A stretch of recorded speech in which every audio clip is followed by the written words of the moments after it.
All right, we are back for another episode of the Arc Party's horror preview. This is for the first half of 2026.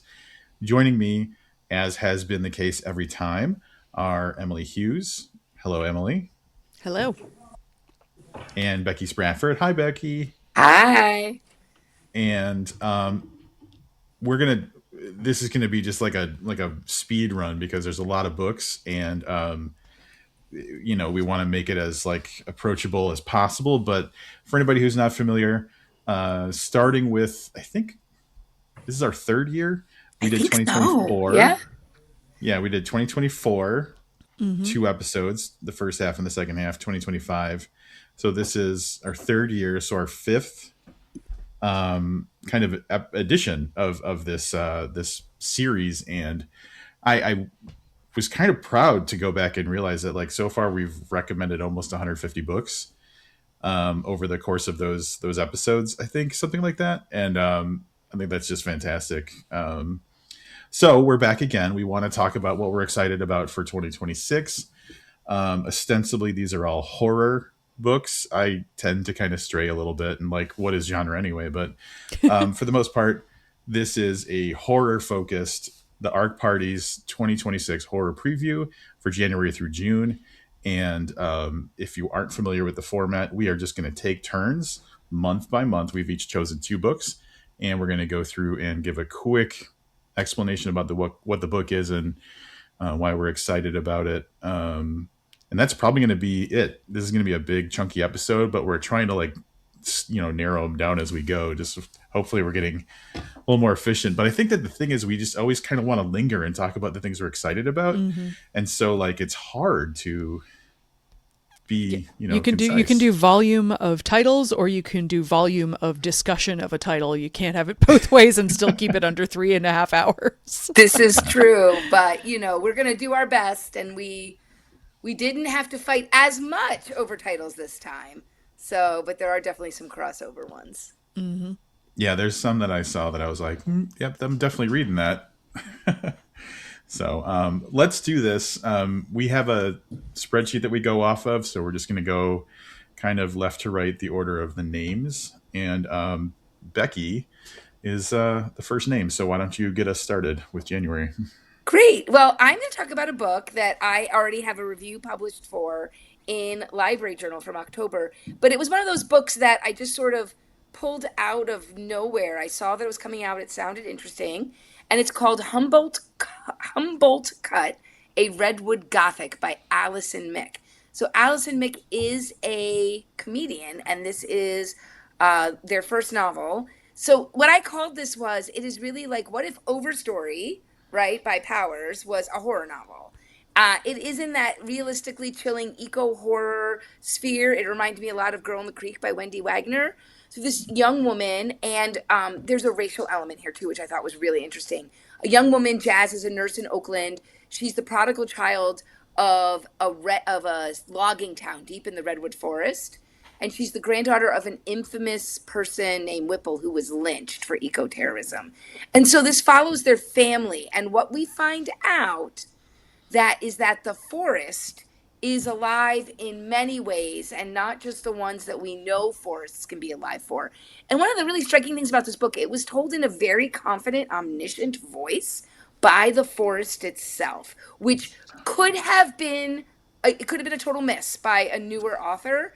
Totally nailed that. Readers are unsettled yet intrigued from the first page. And I really like that forests can wait a lot longer for humans to exact their revenge. So it was very well done. But the story of Jazz, her brother, and their family is very intriguing as a mystery as well. I don't want to give anything away. So it's not just the eco horror. It is also family history that has layers of racism in it, and also, what it means when you harm the forest. So that's I'm really Humboldt excited. Cut. Yeah. I'm really excited about this. You scooped this one from me on the spreadsheet. Well, you scooped your first one from me, so why don't you go next? Fair enough. All right, so my first pick for January is Persona by Aoife Josie Clements. This is, I'm going entirely, I haven't read this yet, although Becky has. And And I'm going entirely off the recommendation of Gretchen Felker Martin, who has been like singing the praises of this book, and I completely trust her taste. So the premise of this is the main character is a trans woman who is kind of existing on the fringes of society. She's like, barely squeaking by, and she's not coping well. And she discovers an internet porn video of someone who looks exactly like her. Maybe it's her. She's not 100% sure, but she has no memory of the events of the video. And it descends into this like nightmarish story of like, what it's like to be trans in the modern age when you're like barely making ends meet, like barely getting up every day, which is like not the sort of like, when people talk about representation, they talk a lot about, not every character who's from like a marginalized group needs to be like the best, the model version of that. And that's what like sort of actual true representation is showing all sides of, an experience or, a demographic. And so I'm really interested to see this. This sounds to me a lot like Allison Rumfitt's Tell Me I'm Worthless, which sort of deals with those same themes. And I'm very, very excited to get into it. I have been promised that it is day ruining, so I can't wait. And I really love it's a debut. It's told in 3 really distinct acts, and the first 2 are just perfect together, and then the third, wow, it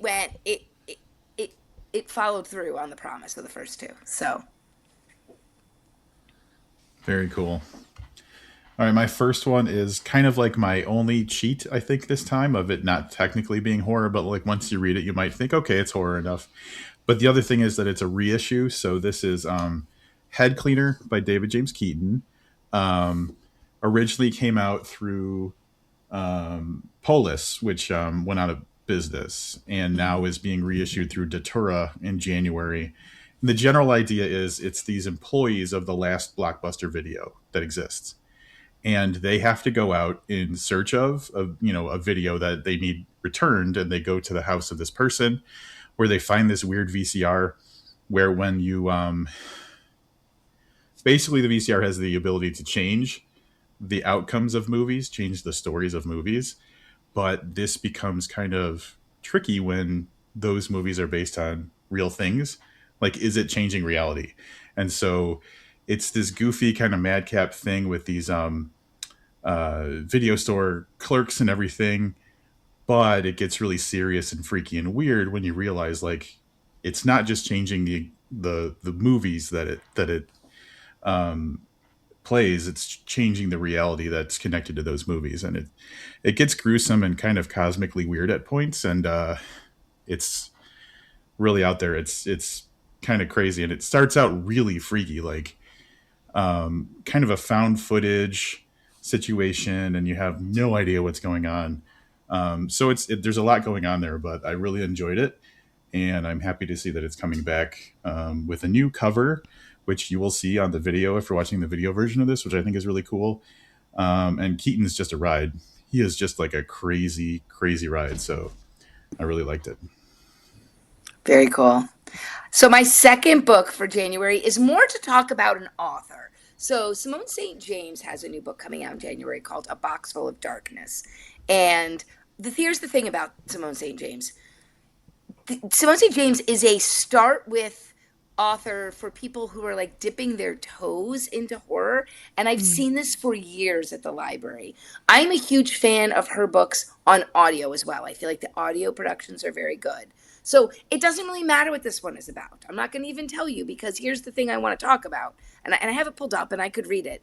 But Simone St. James is one of those authors, if you want to get people to read horror, or you're listening to this and some of the things we're talking about are a little too much for you, Simone St. James is a gateway drug into horror. She really is. She does a very good job with characters. She adds a layer of mystery. The settings are amazing, and there is always a supernatural element. This is not like one of those authors who's like, maybe there's a ghost. No, there's a ghost. Okay, there's a monster. There is for sure a ghost. This time, it is Ben, someone who's been missing for 2 decades, is back, and he's going to help them like find something they really, really feared about because he was missing for a while. So like this is like things are not as they seem, but this is an author you should know about if you know about horror, and not dismiss this author. Because she is mainstream and people who don't like horror read her, because again, I'm a librarian and my job is to help people find books they would love. And Simone St. James, along with like Jennifer McMahon, are people that I test the waters with. Can you do this? Great, let's move you on. So I want to give a shout out to Simone St. James, always bring out a quality product. I'm excited to read this one. I'm going to listen to it on audio because I love listening to her on audio. So. Very cool. So my second pick for January is On Sundays, She Picked Flowers by Yaya Scholfield. So this is a, Black Southern Gothic about a woman who flees her abusive mother and ends up in this dilapidated house in the woods that's haunted and has like a difficult history. She lives there for years and she becomes sort of like a healer. And then, years and years later, a strange woman shows up on her doorstep. And all of a sudden she has to confront all of the messed up things in her past and sort of what's been passed down to her through her bloodline. And this was supposed to come out a couple years ago from a small press and didn't for whatever reason. So I'm glad to see it find a home with Saga. I have a galley of this waiting for me in the other room. And honestly, the premise reminds me a little bit of Beloved, which is my favorite novel of all time. And I think this idea of like Black femininity in like an isolated setting with, traumatic backstory and kind of generational trauma is a shared element there. And it also just has a really beautiful cover. So I'm very excited about this one. My second book for January. So I'm just going to go ahead and say now, the theme for me, at least for the first half of the year, is that there's a lot of books and or authors who are new to me that I had not previously heard of or read books from. And so I'm finding that, 2026 might be more of a year of discovery for me, as opposed to like, got to read the next of this person, which of course I will be doing that as well, but a lot more discovery as well. So I'm kind of excited about that. And this next one that I'm interested in, I'm going to tell you right off the bat, like the main kind of like the one line, pitch was all I needed, because the first 2 words are evil books. So, I mean, I think you would have all of us at Evil Books. Yeah. Don't need to go further. Like 8 books flash in front of my eyes. Sold. When I saw that. And like, yeah, we're all ready. Shout out to Sarah Grant's The Book of the Most Precious Substance, which was fantastic. But anytime it has books that are like evil or something is wrong with them, there's a supernatural thing around books, I'm so sold. The thing I'm thinking though is like, so this has got a theme of like The King in Yellow, that Robert Chambers book, and I have not read that book. So that book just seems to be coming back around a lot with The Game in Yellow that came out this year. So I'm almost like, do I read that and then go into this? But here's the general pitch. Well, I don't think you've said the title yet. Oh, you're right. Maybe I should do that. I got so excited talking about evil books.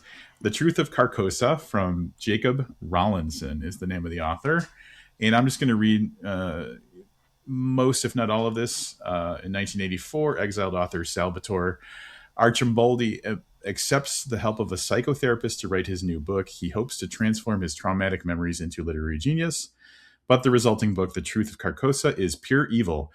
Horrified, he suppresses the book and wills the traces of it, his correspondence, and any copies to be destroyed. Already I'm in, and I'm getting kind of like Shadow of the Wind kind of feels, if anybody's read that book.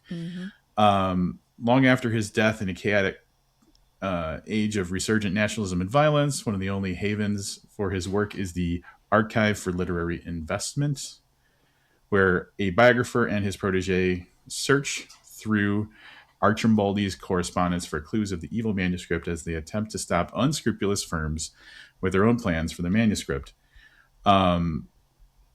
Told from the perspective of a madman obsessed with the truth of Carcosa and a ragtag group of friends, it becomes clear that this book is more than a book and that it might be the answer to a bewildering set of questions.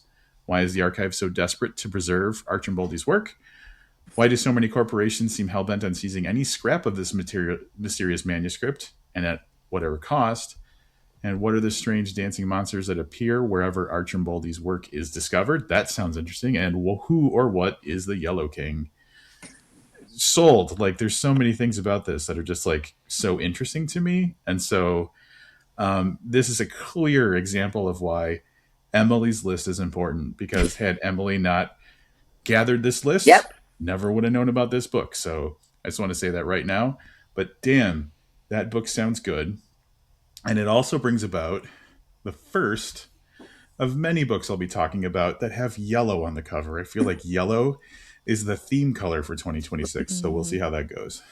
I will give a shout out to Emily too. A lot of the books I'm talking about, the ones that I've already read, including this next one, I found on her list as well. And that last one, Humboldt Cut, I found on her list. Oh, hell yeah. But this one specifically that I'm going to do, because we're moving into February already, which is great. We're doing great.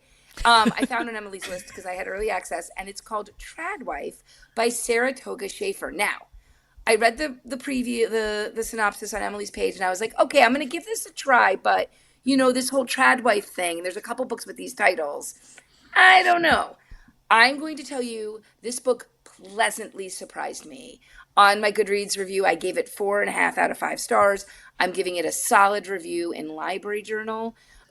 So here's the thing. This book is what you think. It's a Tradwife in a conversational narration.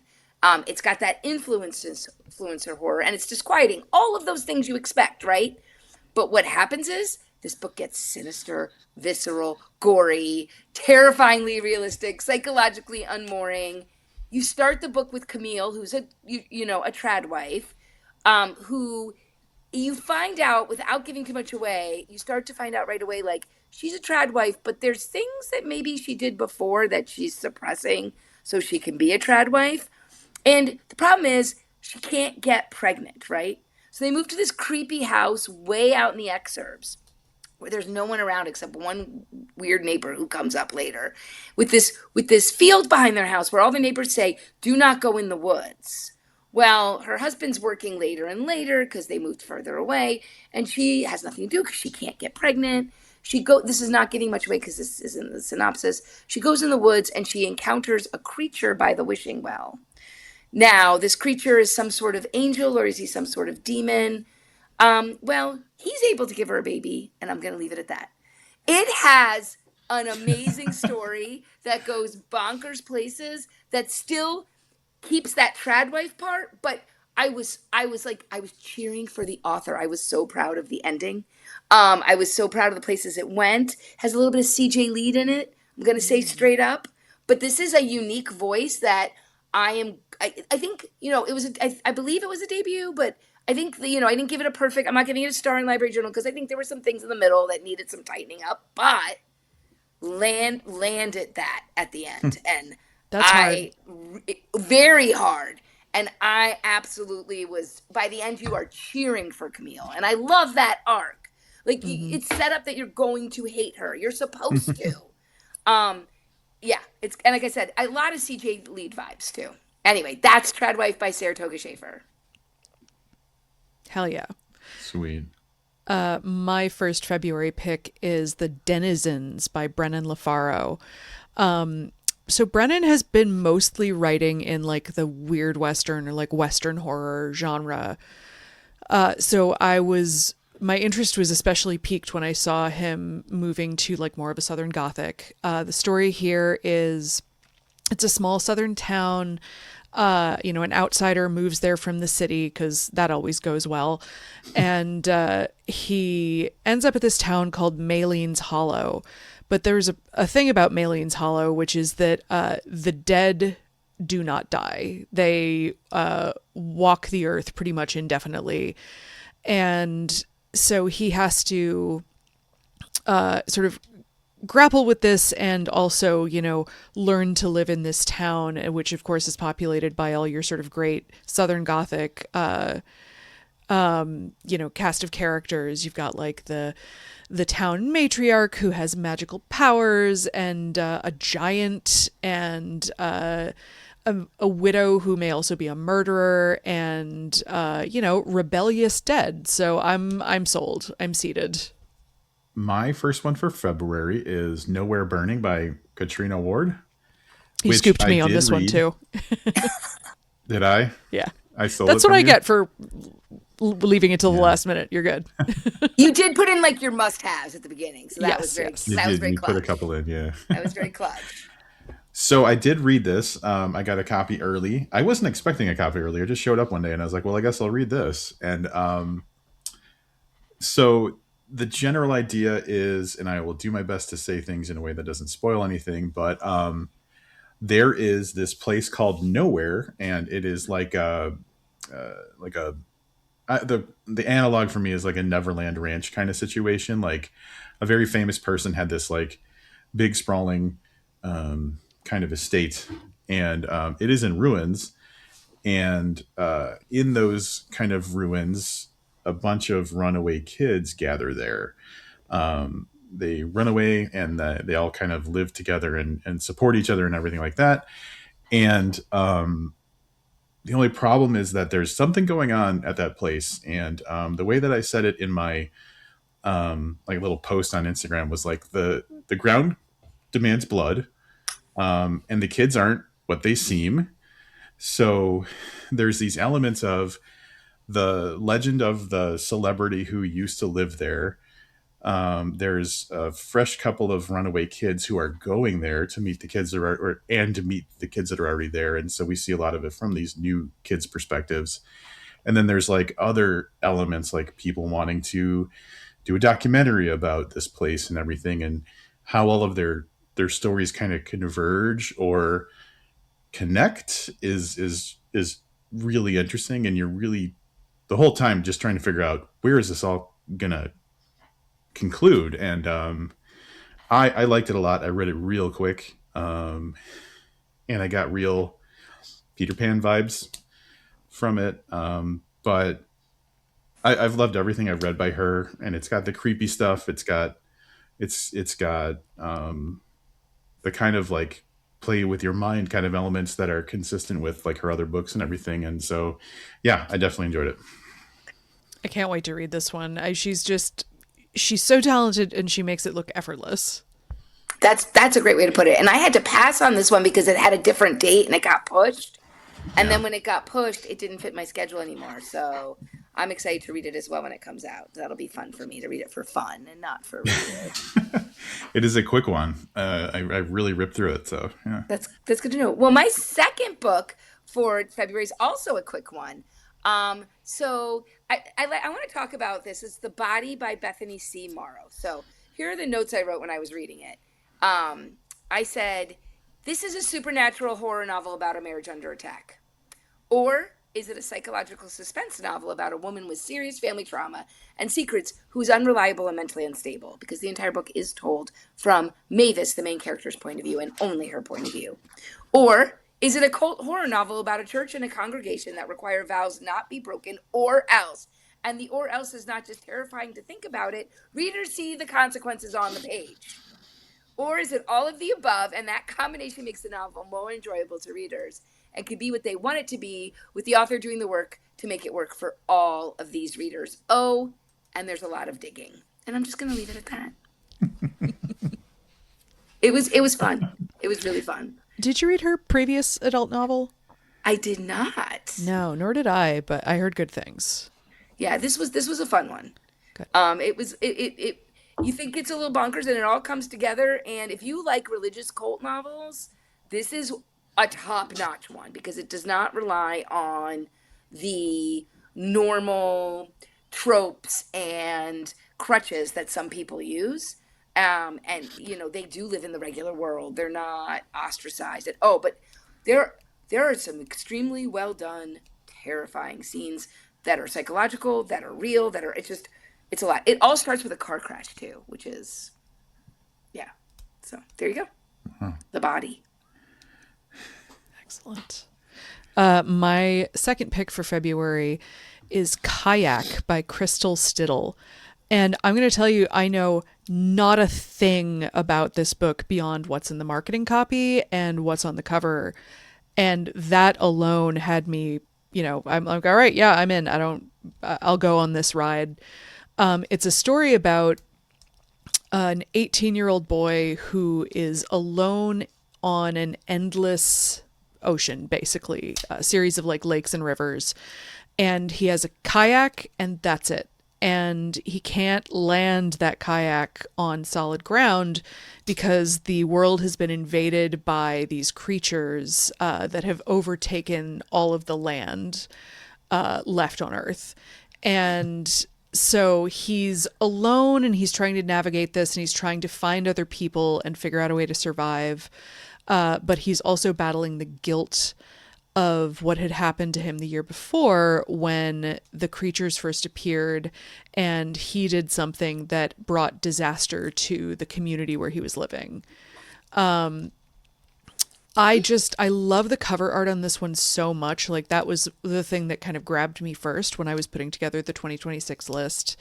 And I love that concept, and it honestly reminds me of a little bit of the movie Flow, which won the Best Animated Oscar last year, which is a tremendous movie about basically exactly this concept, except all the characters are animals, and there's no dialogue whatsoever. And I loved that. I'm kind of like haunted by it, and so a book version of that is, right up my alley. This one sounds great. Yeah. I had to go look at the cover while you were talking, and yeah, that looks really cool. Yeah. I'm just going to describe it. It's like a gorgeous overhead, like drone style shot of like a waterscape with a tiny orange kayak going kind of diagonally up and smearing the letters of the title. That is cool. Yeah, it looks really cool. I guess it's my turn, huh? Mm-hmm. All right, my second one for February I am currently reading and I'm very excited about. That's Daytide by Chris Panatier. Mm-hmm. For the video folks, you can see I have... so Rapture Publishing sent out the arc for this in a turpentine can, like a can that is like a turpentine can where they cut the side out so you could slide the book. If I was smarter, I would have had it at my desk.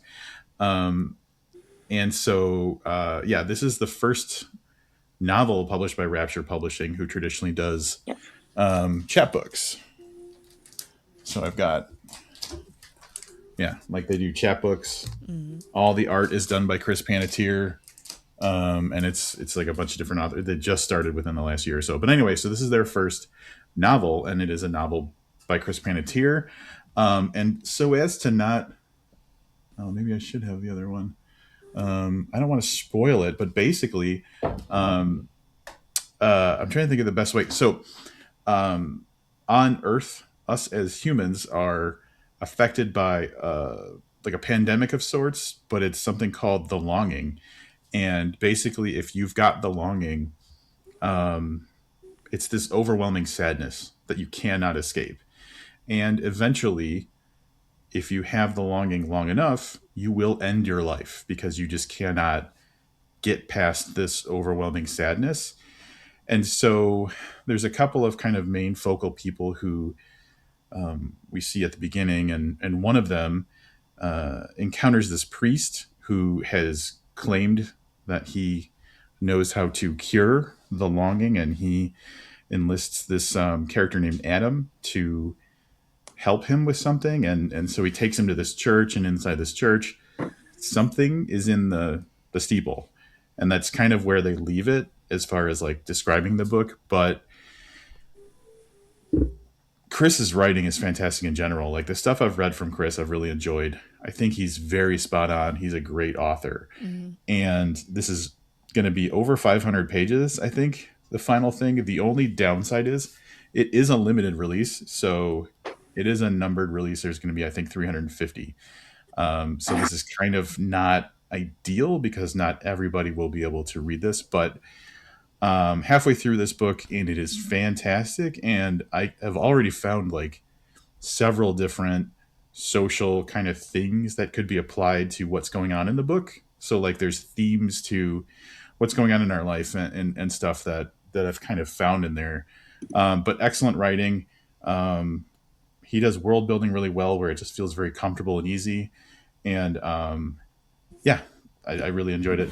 And I actually was one of the very, very special people who got to get. They made a special like other arc, and it contains Chris's actual notes for the book. Cool. Oh, that's cool. Very cool. Laid over the title. Anyway, it's great so far. I'm really enjoying it, and it's also got like I think 20 like full page illustrations inside of it. Yeah. Very cool. Chris is an incredible artist. Yeah. Yeah, It's very cool. Yeah, it's pretty awesome. I wish, I'm hoping that one day it gets a full like unlimited release, but I can't not shout it out because it's going really well so far. Totally. Honestly, I'm hearing a lot of buzz about this one, so I really do hope it gets a broader release. Yeah. All right, we're moving to March. Woo!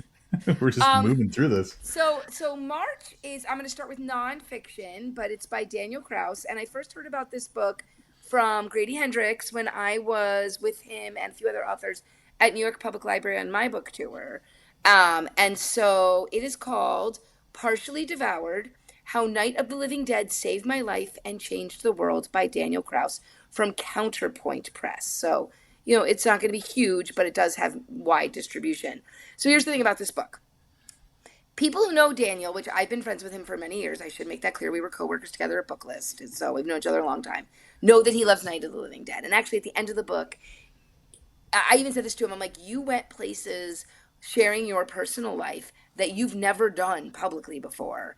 And he was like, yeah, I know. And I said, well, I applaud you for it. I think you did it really well. And he said, thank you. But he does say toward the end, like, if I care about you, I have told you, I have watched Night of the Living Dead with you at some point in my life. Okay, that's at the end, but let me go back to the beginning. What is so cool about this book is he uses his extreme deep diving as one of the people who works with the Romero archive to give you a full story of the movie, a full story of his life, and a story of every person who was in the movie and everything it touched, all without breaking a narrative. It's really well done. So it starts with, no matter which edition of this movie you're watching, go to this thing and set your timer to 000. And the chapters are timestamps. Mm-hmm. So he'll talk at length about a scene, but he'll talk about the people in the scene. He'll talk about the history of the setting, how they got, how Romero got them that setting, why they're at that place, who they hired, why they hired them, how the script is different from what's on the screen, how those people then went on to do other things. You just learn so much. You have never had to see the movie or seen it only once, or know what it's about to like this. And then again, how all of these things affect his life as well. And it's wonderful. And I know this, but he shares it with everybody. It ends with, he ended writing it as his sister was dying from cancer. So it's very much also about how this movie has been there for him.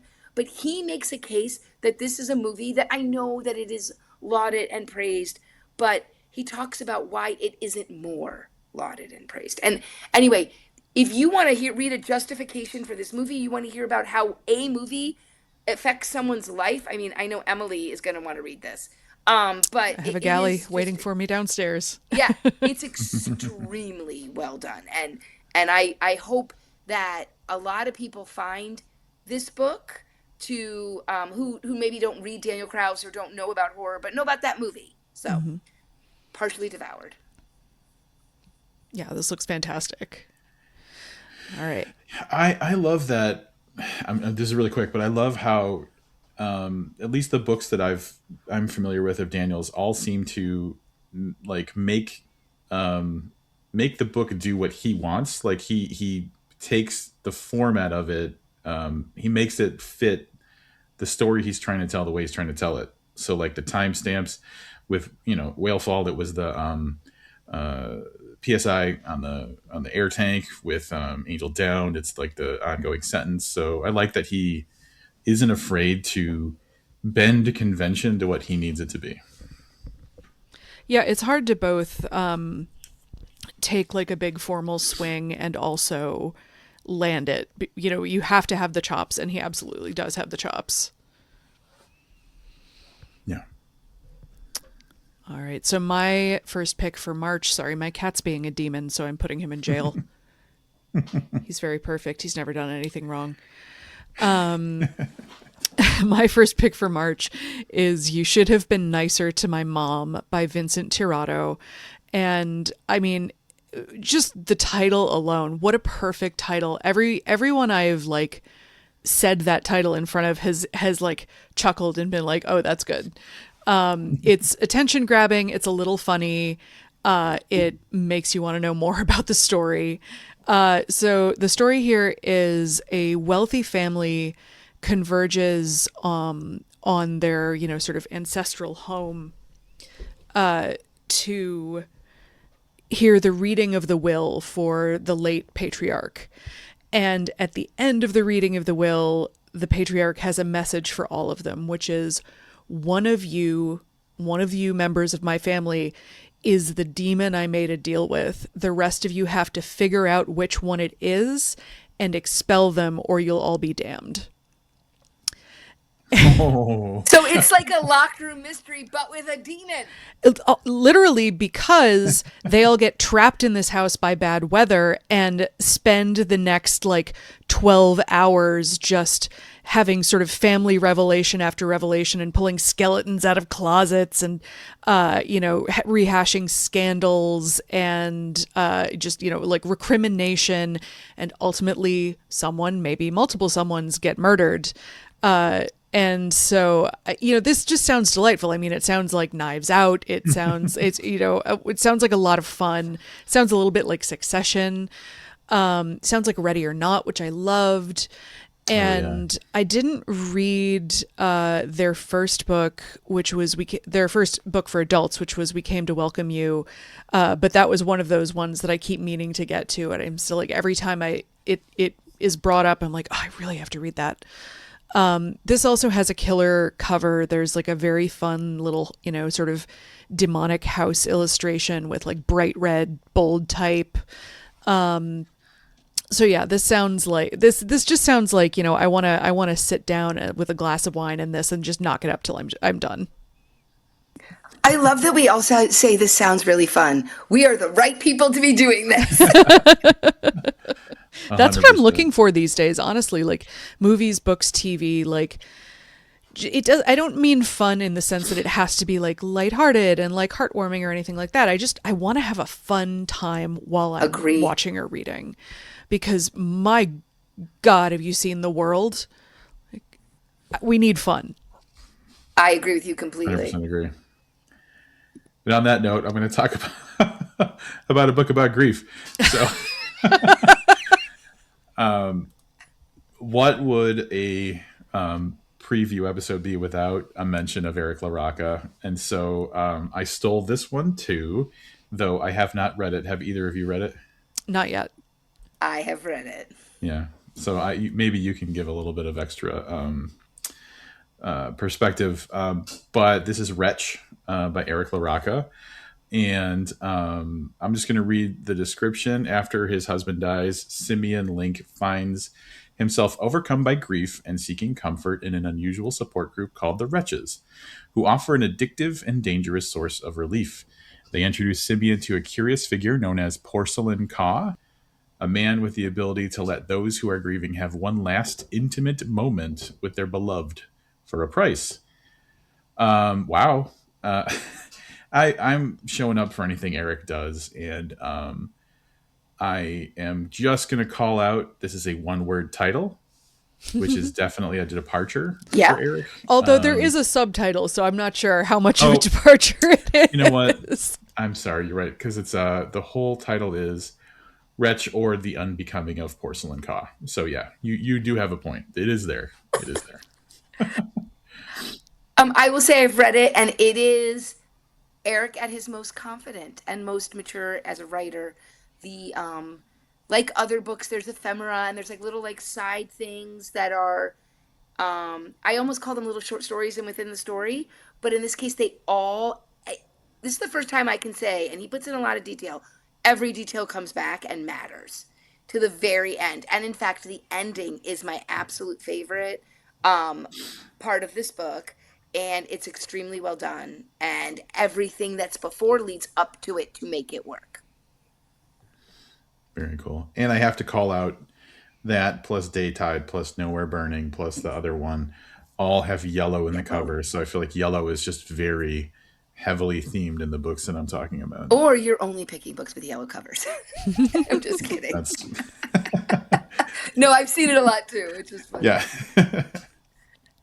Oh, it's my turn, right? Okay. So I read for my January column in Library Journal, Wolfworm by T. Kingfisher. And let me just say, I was expecting it to be good.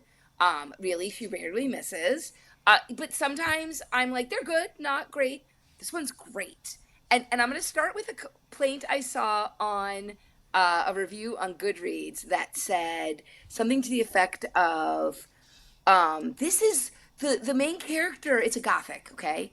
The main character it's moving too slow. It's taking her too long to figure stuff out. But there's a point in the book when T. Kingfisher has the main character actually say, well, I'm not some heroine in a gothic novel. I don't know how to pick locks. I can only use what I have. And I was like, that is why this book is great. So, and it's not slow, but I think that, yes, there are people who might want her to pick a lock. So basically, it also is bug horror, but not your typical bug horror, because our main character is a naturalist illustrator. So it's the 1880s, it's the late 1800s, right? And she has been committed to her dad. He was a botanist. She drew the pictures. She's extremely talented. And she was his assistant and illustrator. And she moved through scientific circles in ways that women couldn't really do it. But then he died, okay? And so she couldn't get work because she's a woman. So this man named Halder, who's reclusive and a wealthy expert on parasitic and necrophagic bugs. So already we're good, right? He invites her to his home in the North Carolina woods to be the illustrator of his magnum opus that he's working on. So of course she jumps at the chance, even though bugs are not her thing, but she needs a job and it's a place to live. And I'm just going to tell you, it is, I mean, we're giving you a hint, right? That there's parasitic and necrophagic bugs, but this woods already have some weird things happening when she's on her way there, right? There are stories of the area's bloodletting monsters, oddly behaving small mammals. There's one scene where it is so an oddly behaving possum, which was amazing. Stories, and then more stories of those bloodletting monsters. So, and then there's a padlock shed in the woods. And then there's flesh-eating bugs, and that's all I'm going to leave it at. It was very good, and it really is T. Kingfisher at her best. So everyone should read it. And it's not your typical gothic. That's all I'm going to say.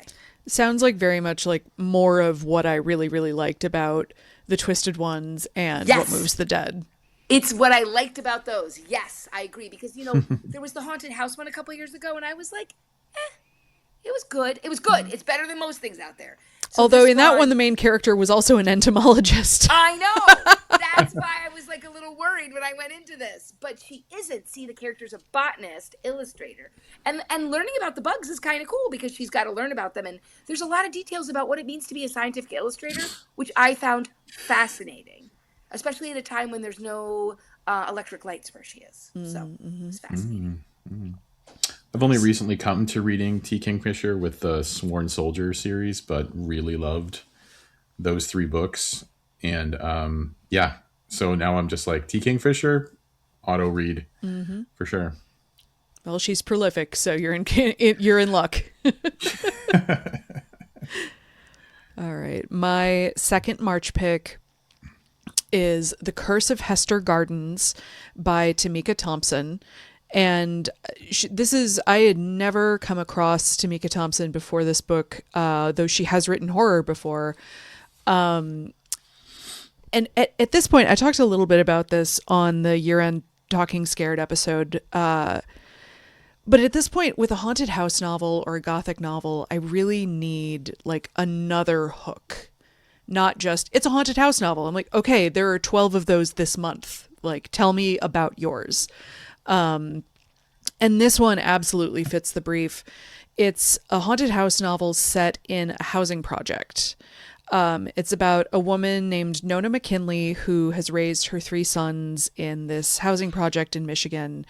It's very poor. There's a lot of crime. Her husband is in jail for selling drugs, and her oldest son has been shot to death. So she's been focusing all her energy on making sure her younger two sons are okay. And her middle son, he's doing really well in school. He's going to an Ivy, next year. He's on a good track. But the youngest son is hanging around with a bad crowd, and she's trying to intervene in that. All the while, there are these mysterious things happening to all the residents. There are, strange noises and phantoms, and, weird things happening with lights and appliances. And she is afraid that there's something that she has done that is causing something to seek revenge on her and her family. So that to me is like, oh, this is original. This is interesting. This takes me to a place I haven't really seen in horror before. So I'm very interested in this. I really have to say, I agree with you about the whole haunted house thing. It has to have something else, but not too much else. Because that's also a problem. Right. I mean, I think the number of books on the 2026 list, and I'm going to read at least some of them, like, don't get me wrong, where the premise was basically a grieving person and or couple moves to a small remote town or, a house in the middle of nowhere, and then bad things happen because they're grieving and they move to a haunted house, is like, okay, and what else, right? Okay, there's like 6 of those this month. All right, so my next book is, and this is, all right, so Emily Ruth Verona's book, Shiva, which I read actually on the recommendation from this series of episodes. I read Midnight on Beacon Street, and I really enjoyed it. And so now Emily's name is just familiar with me. So like when I saw this, I was like, I will definitely see what this is about. And the description is like one line, and it's really simple, but it really kind of grabbed me. A brother and sister living in alternate timelines each grapple with mourning in the aftermath of the other's death. Sold. Such a cool Don't concept. know what that means. I'm totally going to read this. That's right? Yeah. And Emily, I really enjoyed that Midnight on Beacon Street book. Mm-hmm. And so, yeah, I'm just going to show up for this. Like, that is a hell of a, like, please don't tell me more, because that's all I need. And I will definitely be reading this. All right. So are we doing April? Look at us. April. Yep. Look at us. So I have a book that I have in my hand. The Haunted Houses She Calls Her Own, Gwendolyn Keist. This is a story collection. I haven't read it yet, but it does take, people should know Gwendolyn Keist. She won the Stoker Award last year for Best Novel. She has a very strong narrative voice. She always grapples with forgotten women, challenging issues. She really has, the way she uses words immerses me in everything she writes. So this is a collection from Raw Dog Screaming Press. It has some things like something she won the Bram Stoker for, the story of the 8 people who murdered me, excerpt from Lucy Westerna's diary, and a few other things that have been out before. But then it also has new stories. And so I like when an author who I've been reading a lot of their novels, I like when they have enough to put in a collection.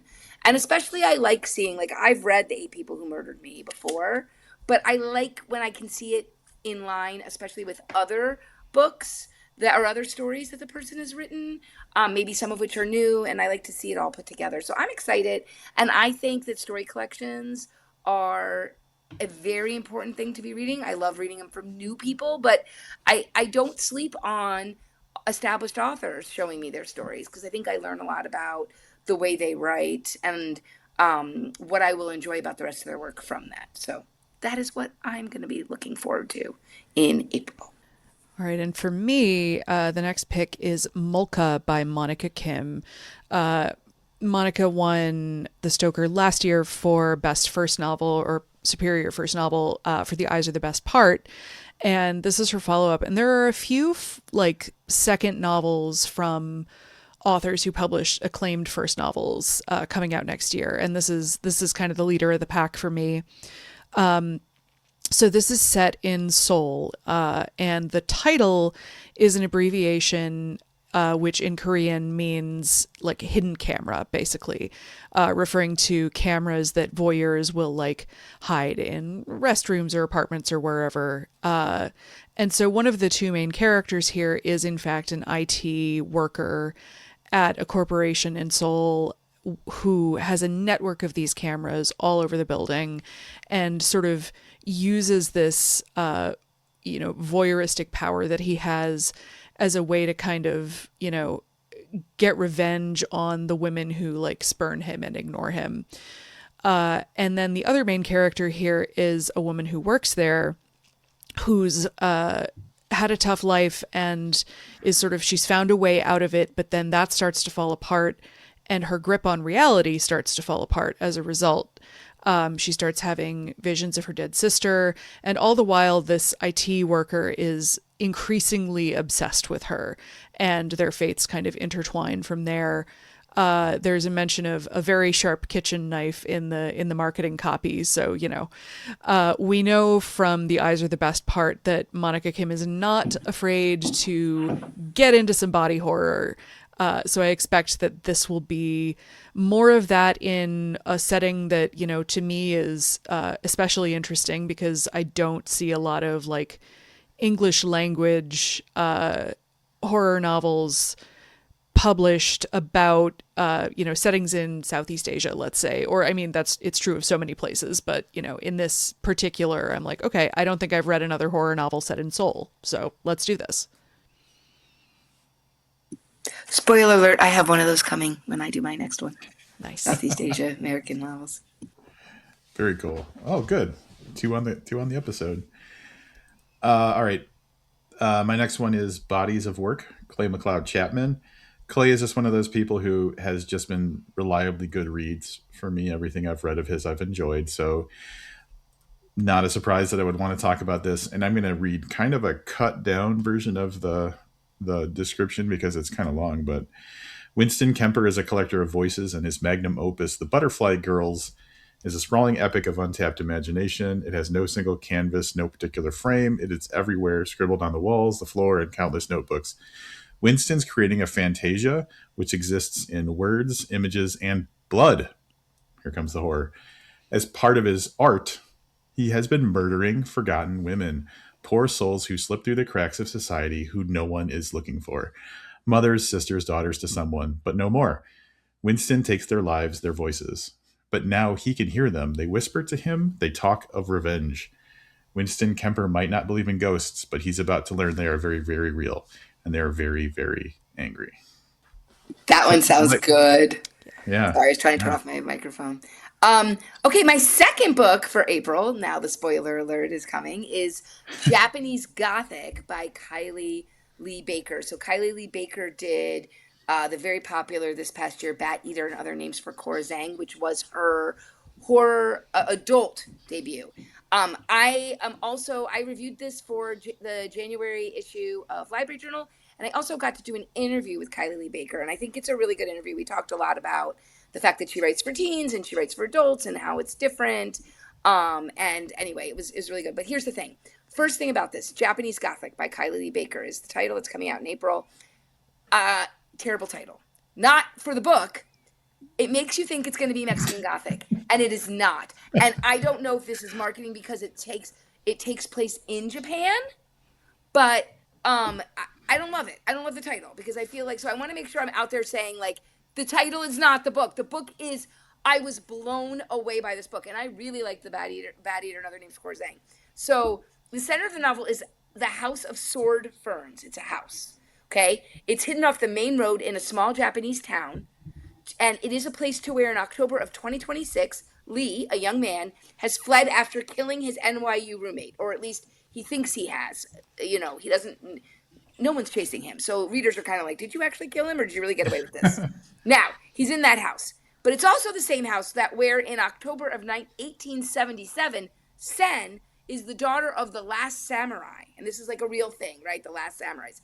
She is hiding and training as Imperial Guards are seeking to kill their whole entire family. Because somehow, and for some reason, her dad did not kill himself like he should have when everyone else was killed. Lee discovers that him and Sen can cross in each other's world, and they find that their connection across the centuries may be more than just chance, and that is the best part of this book.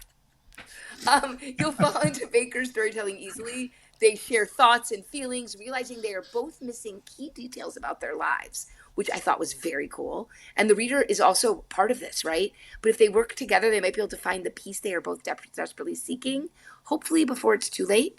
It was spectacular. It was thought-provoking. It was chilling. And it really is about how the past ties itself to the present in ways human cannot comprehend or explain. And that may be the most terrifying realization of all. This is a book you're going to want to spend time with, and it's going to go too fast. And I loved every minute of it. Cannot wait. Yeah, that sounds great. It should have been called The House of Sword Ferns, but that's but that's a whole other thing. And it pays off. Every detail pays off, and that's my thing. And the ending is perfect. I feel quite confident that somebody in the sales department was like, we have to get the word Japanese in there. We have to make sure people know it's set in Japan. Just having been party to a lot of those conversations. I know that. And I'm just frustrated because it's not. Mexican Gothic is also a great book. This is not Mexican Gothic. This isn't even a Gothic. Mm-hmm. It's like a time slip story. It's other things I don't want to talk about. But it's not a Gothic in that sense. Maybe in the very broadest of senses. Anyway. Got it. On to more April. Set in a house. Yeah, people love that. Right? Okay.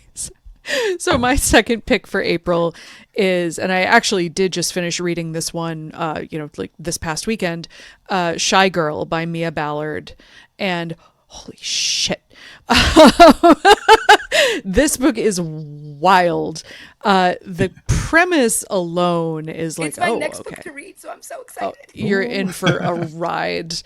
The premise alone, I was like, oh, okay, you have my attention, which is that a young woman named Gia is like, she's unemployed, she's broke, she has like, her rent is, overdue and she's about to be evicted.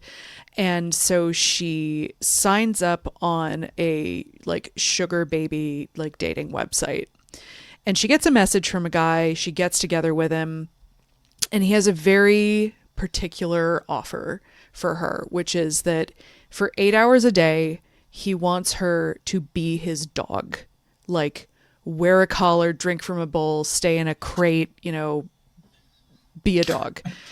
And then she can go home and she can do whatever she wants with the rest of her time. And she has no other options. And she's kind of, like darkly intrigued by this. And so she goes for it and pretty immediately realizes she's made a huge mistake, because Nathan, this guy, is not going to let her go. And this is not the first time he's done this. And over the time she is stuck with him, which I'm trying to figure out how to phrase this without, like really just kind of spoiling this setup. She's with him for quite a while, and over time she starts to change. And there is some body horror in this book that oh my God. And this is like, also, this is one of those books that's like every trigger warning in the world. If you're someone who is like looking for content warnings on things, like you should really look those up for this book. I loved it. I thought it was really audacious. And like, there was a scene that I had to actually just skip over because it was like turning my stomach that much. And for me to say that, like, that doesn't happen to me pretty much ever. And there were several scenes that like reached that level throughout this book. It's not a long novel. It's pretty trim. The storytelling is like spare without being like, too vague. And I guess, I don't know if this was to kind of flesh out the page count or what, but there is also included a completely unrelated short story by the author at the end of the book, which I had no idea was there, but I really enjoyed once I got there. Also kind of a domestic horror story, but in a very different mode. It's really this book is really disturbing. It's really upsetting. And I can't stop thinking about it, and I think everyone should read it, asterisk, asterisk. But yeah, pick it up. Can't stop thinking I about can't it. wait to hear what you think. It's my review's due in January, so I'm excited. I love that can't stop thinking about it. That's a sign of a good book. Yeah. Yeah, absolutely.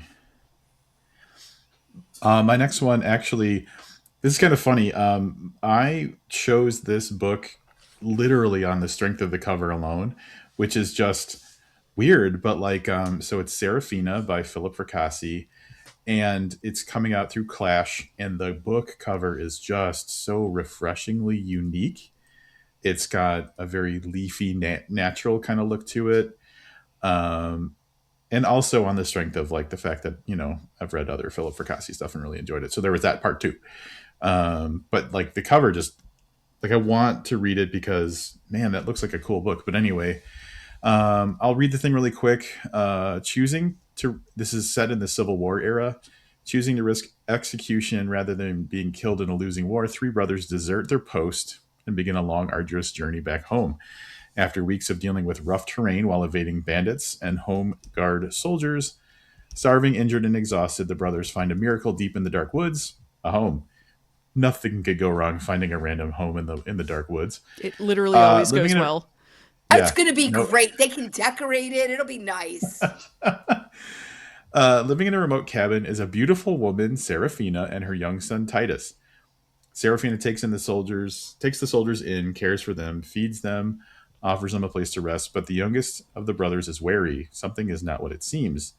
After discovering a mysterious creek and a strange underground cavern, he gets a strong sense that the cabin and the fertile land surrounding it might be harboring something nefarious, terrifying, and dangerous. Who would have guessed? What ensues is a nightmare beyond imagination, an escalation of horrors that the brothers must somehow fight to survive. With tensions high, the country divided, and loyalties put to the test, Serafina spotlights that Fracassi is a star of modern horror. There you go. But that cover is so like, I just can't. I can't. I hope that the cover is indicating that nature is like the nefarious, monster, terrifying, dangerous thing. Yeah. There's a lot of that. This is one of those books that did have a small limited release a couple years ago and is now getting a broader release. So it does happen. Yeah. I remember when this one came out too. Hey, y'all, we're moving to May. We're in May. Oh, look, man, we're just blowing through this. This is very good. A crushing it experience and not making them sit forever. So the first book I picked, I have not read, but I read The Night Guest, and it's, how do we say this name, Emily? Hilder. Oh, I see. I just closed the tab. I don't. Newt's daughter. Huh? Newt's daughter, I think. Newt's daughter. So, and I totally mangled that, and I am very sorry. So she is the Icelandic horror author who did a great job with The Night Guest. And again, like The Night Guest, deadweight is short. These are great one-sitting reads. This is coming out from Nightfire. So, okay. This one, it has cats again, so this is good. There were cats last time. Unar was. It wasn't good for the cats. Well, I think the cats end up better. That last one, the cats ended up very badly. But what I really like about these books is that you get a really good sense of life in Iceland, but not like we're living in by a hot spring. It's like the regular people life in Iceland. And I love when there's a place I haven't been that I can see regular people life with horror. So Unar is living a normal, if lonely life until a black cat showed up at the door. Trying to do the right thing, Unar reunites the lost pet with its owner, a young woman named Asta, who is in desperate need of some help. Unar reluctantly agrees to take in the cat until Asta is able to care for it again herself. Soon Asta becomes a fixture in Unar's life, and the two form an unlikely friendship. But like a black cat, trouble is following Asta, and Unar is the only one there when things take a violent turn. Nothing trusts a friendship like blood on your hands. I'm very excited for this one. Hell yeah. That's awesome. Yeah, I couldn't read her previous book because of the cat thing. So I did say in my review, a lot of cats get, and I was shocked at how many librarians liked that book. I even talked to my friend who she put it on on the library reads list. She did the annotation. I'm like, how did you read this? You are a humongous cat person. You foster cats. I'm like, there's an entire trailer of dead cats in this book. And she's like, though it fit the story. And I'm like, okay. I did not give it a star because of the cats, I will tell you, but I really enjoyed it. Well, and the ending. I didn't love the ending. I'm a stickler about endings, though. All right. I don't know if anything bad happens to any cats in my first May pick, but we'll find out together. This is Abyss by Nicholas Binge. Now, I loved his first book, Ascension, which came out a couple years ago, which is a sci-fi, like, adventure horror thriller about a mysterious mountain that appears in the middle of the Pacific Ocean that's higher than Everest, and a scientist who is tasked with joining one of the like ascent teams to try to figure out what it is, why it's there, get to the top. And it's absolutely mind bending. I like crushed this book in a single plane ride, and it was a full length novel. I loved it. I have recommended it to so many people. And so this is a novella. Abyss is a novella that they're billing as Severance meets Lovecraft in this surreal tale of corporate horror and existential dread. And okay, I know that this guy does great work in all of those fields. I know that this is novella length as well, so I know that I'm just going to fly through it. And I'm very curious to see where this one goes. I'm excited for this one too. All right. My next pick is an author that I'm not familiar with and a book that I'm not familiar with, but the comp at the beginning was what drew me in. So it was, it said perfect for fans of The Witch and The Salt Grows Heavy. The moment I saw The Salt Grows Heavy, I was like, okay, tell me more. So I decided to read about this book a little bit. It takes place in 1635. Sister Ursula, a young nun. Wait, title. Why do I keep doing this? Because you're looking at the title. I know. Emily and I do this for a living, so we're like, title. You would think. All right. So Bone of My Bone, Johanna van Veen is the name of the author. Bone of My Bone is the book. Sister Ursula, now I can do it. A young nun fleeing the ruins of her convent, and Elizabeth, a sharp-witted peasant, escape a band of marauding soldiers and disappear into a Bavarian forest. War scorches the land and no one survives it alone. Amid the devastation, they find something in the arms of a dying man, the gilded skull of a saint. It's said that if you reunite the saint's skull with her body, a wish will be granted. Desperate for salvation and each with secret desires of their own, Ursula and Elizabeth follow a ragged map across the blighted countryside, but darkness follows them. A necromancer drawn to the relic's power, the saint herself whispering at night. And as the lines between blessing and curse blur, the women must face a harrowing truth. The magic they seek comes at a cost. At the journey's end, they'll face an impossible choice, one that could tear apart everything they know or bind them to each other forever. I don't know. It sounded good to me. People love her, and I haven't, shamefully, I have not read her yet, but this is so up my alley, so I will absolutely be picking this up. That's awesome. Yeah, and I'm glad that you, again, are embracing authors that are new to you based on the recommendations. So, my second book is, I'm going to give an applaud to Emily, because she originally told me to go read Listen to Your Sister last year, which was my favorite horror debut last year. It was so fun. It was so well done. You can go back. We talked about it. I reviewed it. By Nina Viel. And so when I saw on Emily's list that she was having a second book, I not only asked it to be on my library journal April, because it's a May book, April column, but I reached out and I'm going to be doing an interview with Viel. So I'm very excited, because when you see a second book, we already talked about this, Emily talked about this, by someone whose first book you enjoyed, you get excited. So this one is called I'll Watch Your Baby. I kind of like how there's like, Listen to Your Sister, I'll Watch Your Baby. But here is the thing. This is horror for, it says it's for fans of Victor Laval and or the Reformatory, but it is a haunting reimagining of the original welfare queen, right? Who was scrutinized and celebrated and vilified. So it's taking that story. So it's fictionalized, but it's 1974 when it starts. Lottie Turner's already infamous. She's running a wheel of schemes and scams. She's willing to work for what she wants in creative ways. But no business is more lucrative than desperate families looking to adopt a child. And there's only one way to mature children quickly. And the only way is to take what's owed to you is to cross the line no one else is willing to cross. Also, 1994, Bless has finally found the family she deserves. After suffocating slowly with lackluster parents and a non-starter past, she found the friends that mean everything to her, that she'd live and die for. As they make their way across the country, one smash and grab at a time, Bless is used to acting fast and thinking on her feet. But someone is playing a long game. Someone has unfinished business, and soon Bless is trapped in a web of horrors past and present, where the only escape hatch is a path only she can walk if she finds the courage to take it.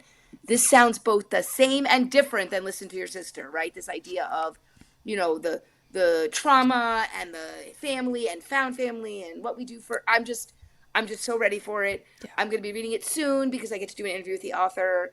I'm really happy to see support because Listen to Your Sister did well, I think, but it wasn't like a sensation like Monika Kim was last year, right?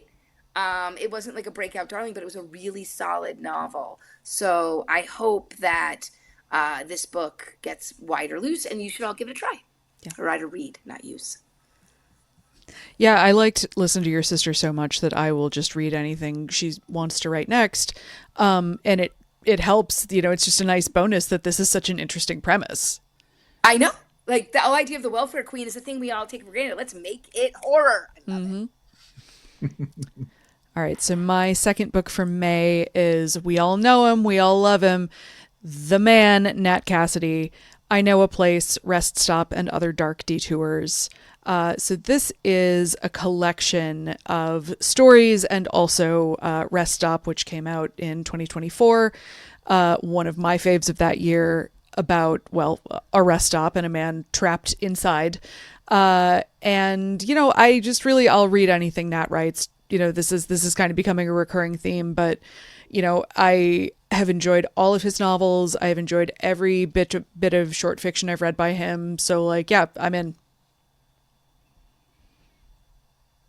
So I am excited to read this one, and I get to review Rest Stop finally because I missed it when it was in the novella form, and I have already jumped on this and I have a copy as I've jumped on the one that you're doing next. I just got my arc of Rob. I'm super excited about this one.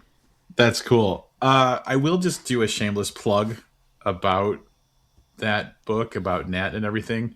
I did recently do an episode with Alan from Shortwave, and I've gotten such a good response to that episode. People really liked hearing about, kind of a little bit of the background of what happens in indie publishing and the struggles of getting distribution and like the kind of way that could change the story for an indie publisher. And so if that sounds interesting to you, Alan really knows his stuff, and he's really kind of candid about the ups and downs of his journey.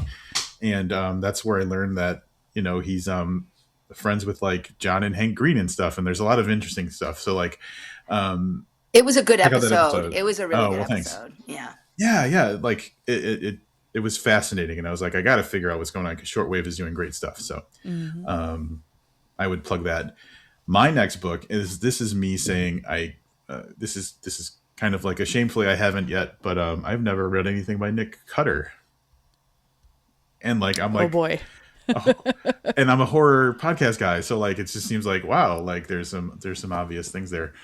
But anyway, like just reading the description of The Dorians by Nick Cutter. I actually did the title this time. Sounds fantastic. I love this kind of story. So on a remote island in the Canadian wilderness, 5 elderly volunteers. I love that the elderly are really like showing up in horror lately. From different walks of life are given a tantalizing offer to stall their biological clocks or even reverse them, restoring their lost youth. The chance to put death on pause forever, perhaps. The remarkable secret lies in a high-tech harnessing of an ancient and extraordinary biological agent, one with no conscience, yet possessed with a single-minded purpose that has helped it persist for eons, the will to survive. The dark heart of unbridled human ambition finds its apex in an unholy experiment that now tests the limits of both creator and subject, eclipsing all bounds of morality and sanity. Is it ever good to be like, yeah, maybe I want to live forever? Is that going to work out? It goes well all the time. Yeah. It Yeah. always works out great. The Yeah, publicist told me that Nick thinks this is his favorite book he's written too. Oh, fantastic. So Very cool. Yeah. And that's May. We just did May. oh my gosh, we're in June. So I have a book that I don't have yet, but I have a due date to review it. And it's one that everyone's going to be waiting for. So let's start with a big one. Dead But Dreaming of Electric Sheep by Paul Tremblay. And it is what you think. It's got a Philip K. Dick vibe, but it's also Philip K. Dick meets the Coen brothers in a genre-bending near-future tech nightmare that's also funny, as it is horrific, as it is also believable. So it has to, I'm not going to go through the whole synopsis because it's long and you are going to read this book either way. But it involves a gamer and then it involves a journey but it really is supposed to be, sci-fi horror, funny. And like Paul, he's going to not hold back, right? He's going to make it his own. And I do want to note that I feel like this is these big authors moving a little into sci-fi is going to be a trend this year because Rachel Harrison's In the Fall is a time loop novel as well. And Daniel Kraus has a sci-fi horror coming out. They're calling sci-fi. So I do think that we need to be aware, but I do love that Paul was making very clear in his title, right? This is Philip K. Dick, right? This is inspiration here. And whenever he tries to do something different, it always works out. So I'm really excited to read it. So. Oh, Paul. Oh, Paul.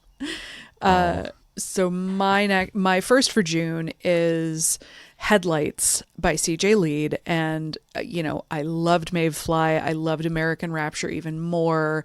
Everything I know about this, book so far is like leading me to believe that it's going to be even my favorite so far of all three of her books. This is about an FBI agent who is about to quit. He's burnt out. He can't do it anymore.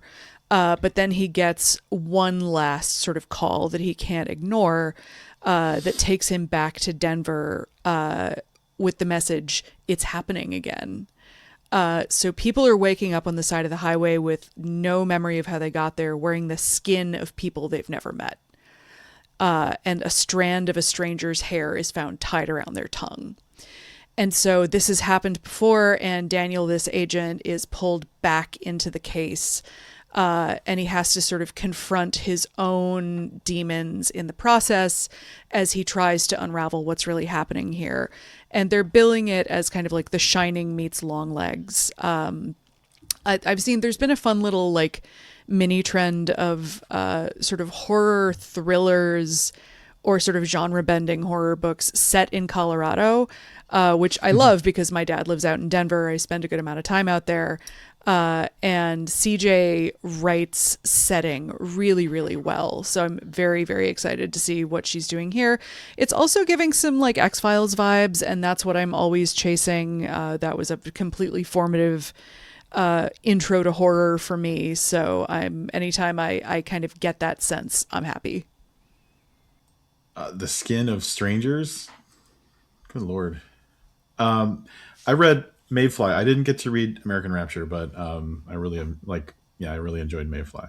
So I will have more to say about Mayfly in a few weeks, and that's all I'm going to say now. Oh, stay tuned, everybody. She's got to tease us.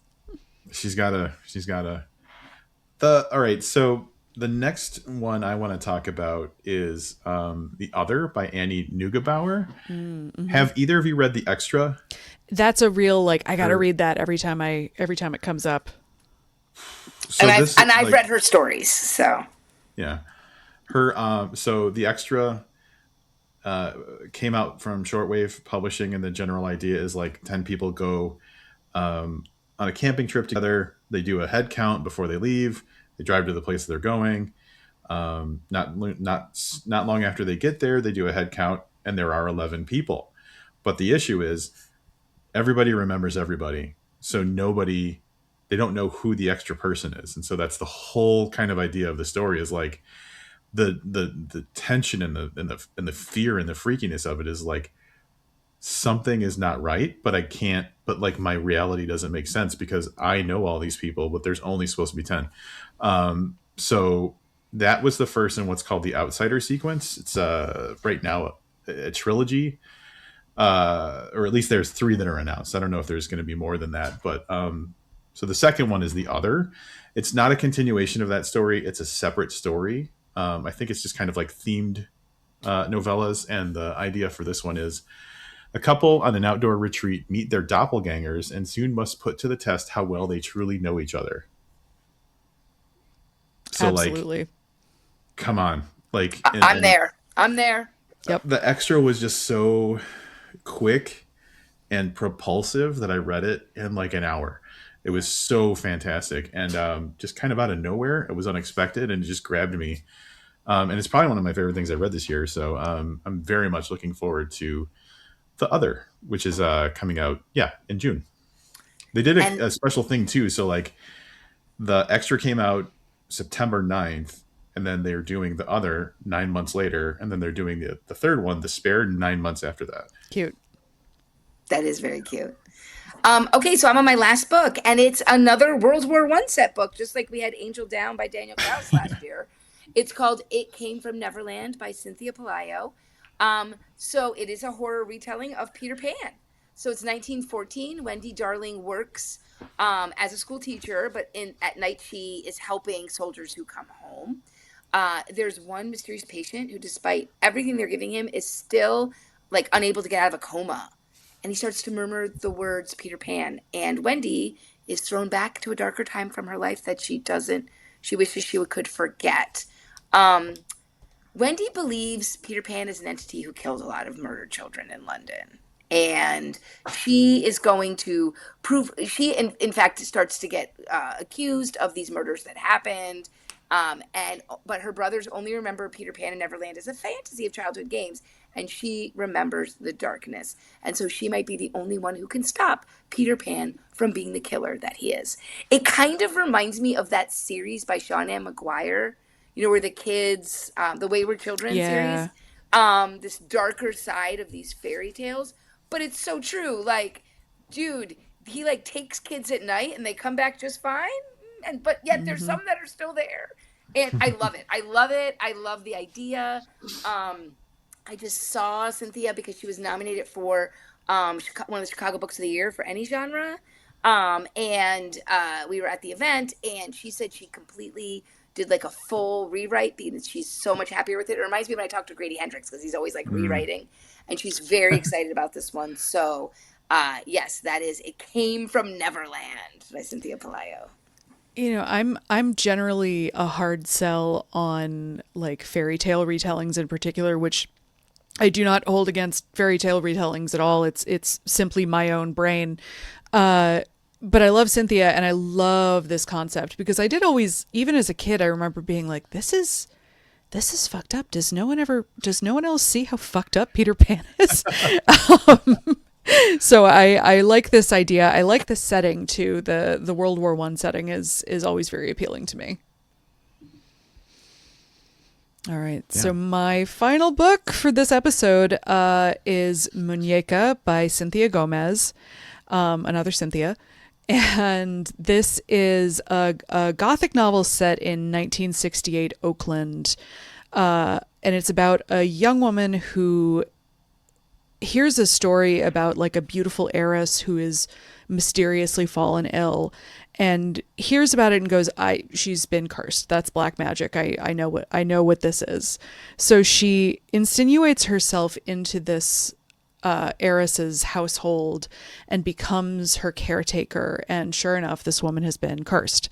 But then they have to figure out who and why. And as they're working through this, they start to fall in love. And this is the debut novel from Cynthia, who did a really acclaimed and fantastic short story collection a couple years ago, which was called, Emily, you didn't write this down, The Nightmare Box. That's right. So I loved that. I found it really imaginative and really engaging. So I'm very excited to pick this one up. I'm excited to see that she has a novel too. I'm really excited. Awesome. All right. My final pick is Slasher Summer by E.L. Chen.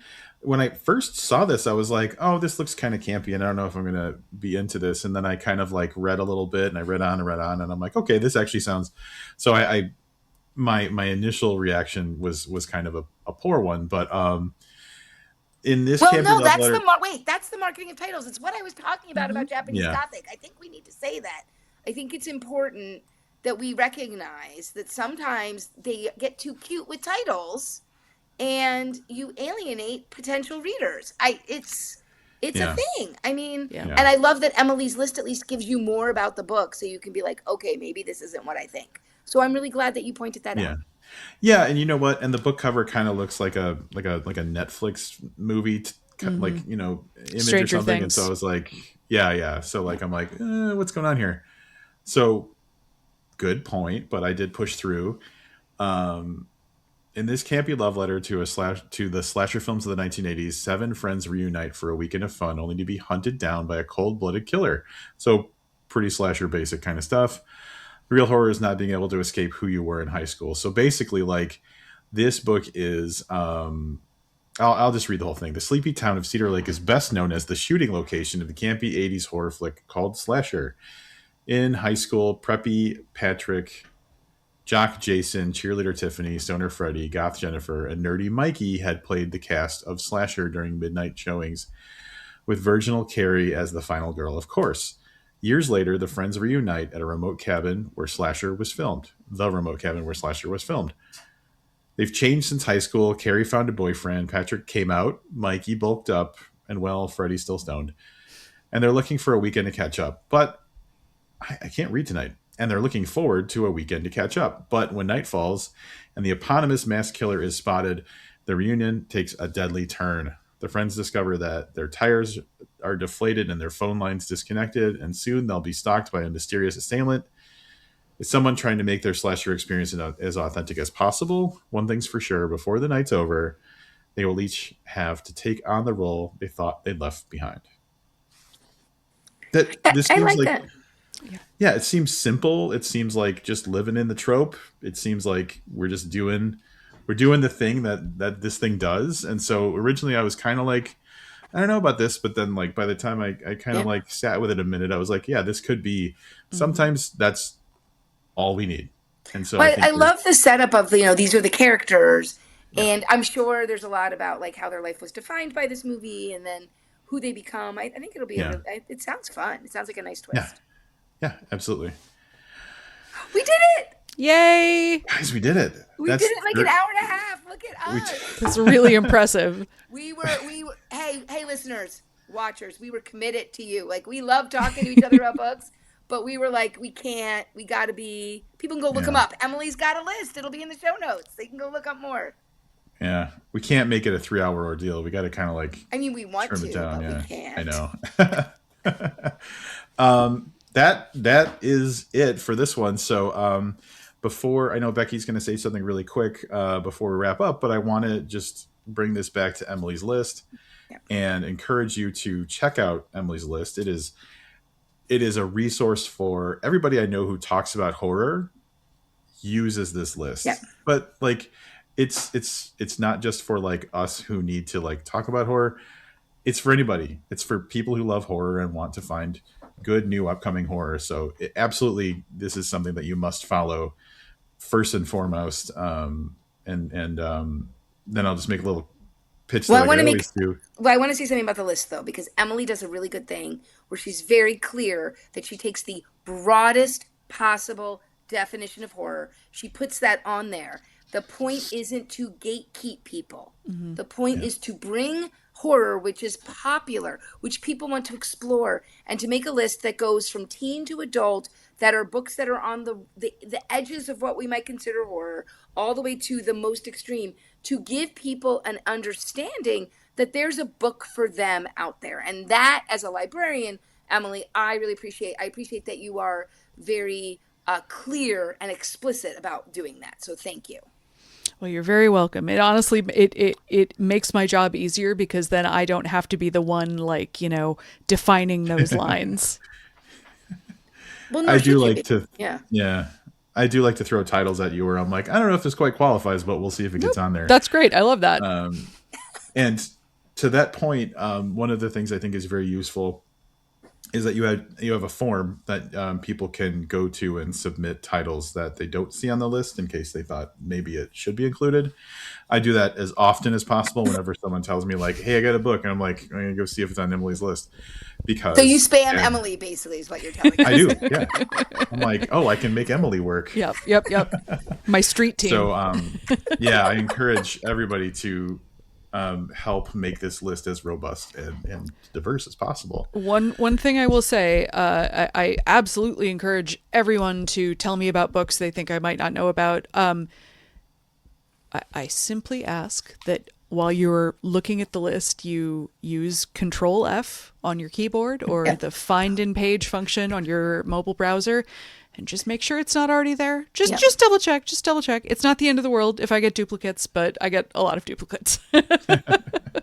Yeah, I definitely second that, because she's very kind that she lets anybody send books in, but if people abuse that, shut it down. I will, Becky, I'm going to give you in a second. Yeah. I will just point out too, on the topic of these episodes that we do on my YouTube, I have created a playlist of all the episodes. Fun! And so for people who are just looking to discover, you can see them like in chronological order. There's no expiration date on books. So if you didn't read the 2023 books in 2023, read them now. Like there's no problem with that. So what we have been doing over time is accumulating like a distillate of like what horror lovers think is going to be exciting. And so check out that playlist on my YouTube channel if you want to. Just and I know it's probably like 8 hours, but like there are chapter breaks that are listed in the comments that is the title of each book. So like it's an easy thing to kind of jump around and find what you're looking for. So I just like the fact that the stuff that we've been talking about for years now can all be seen in one place, and it's like an ongoing resource. I love that. And I want to second your comment about books not having an expiration date. Mm-hmm. This is something I push on my blog to all my library workers. I was training a library in Wisconsin just this beginning of this month, and I was coming down from the upstairs where I was looking around, and they had a display that said time is running out on these 2025 books. And I said, okay. We came back from break. I was like, take down this display.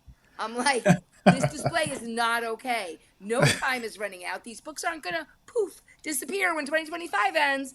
And also think about your library. How many new books do you have versus all the other books? So stop. And they went and took the display down. So good job. Love that.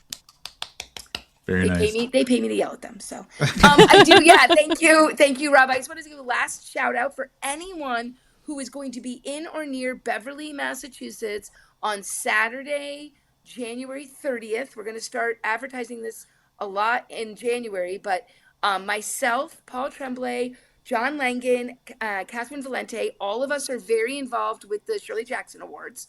We are all involved in the advisory board. And then also Eric LaRocca, who's been nominated for Shirley Jackson Award. We are doing an event at Copper Dog Books. Copper Dog Books, which is Paul Tremblay's bookstore of choice. And it's a fundraiser for the Shirley Jackson Awards.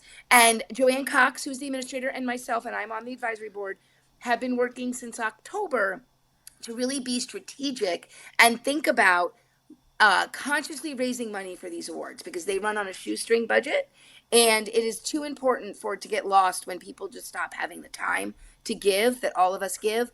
So we are going to be asking for a $5 suggested donation to come.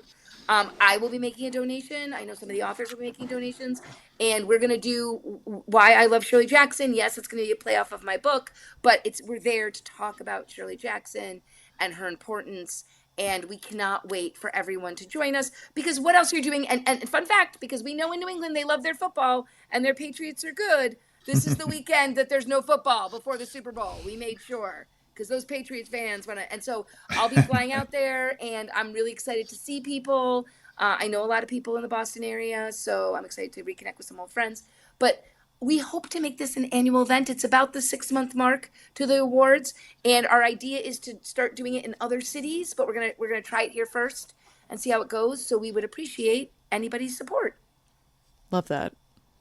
Yeah, it's fantastic. Oh, I love that. Well, we did another one. I want to thank both of you, Becky and Emily, for continuing to do this and making it such a fantastic experience. And for anybody who's listening, stay tuned for 6 months from now, roughly sometime before or at the beginning of June, we will be covering the back half of the year with more enthusiastic recommendations. So again, thank you, Emily. Thank you, Becky. I love doing this. Like one of the things I look forward to more than anything. Same, totally. Oh, yeah. Thank you for having us. Yeah, this was great.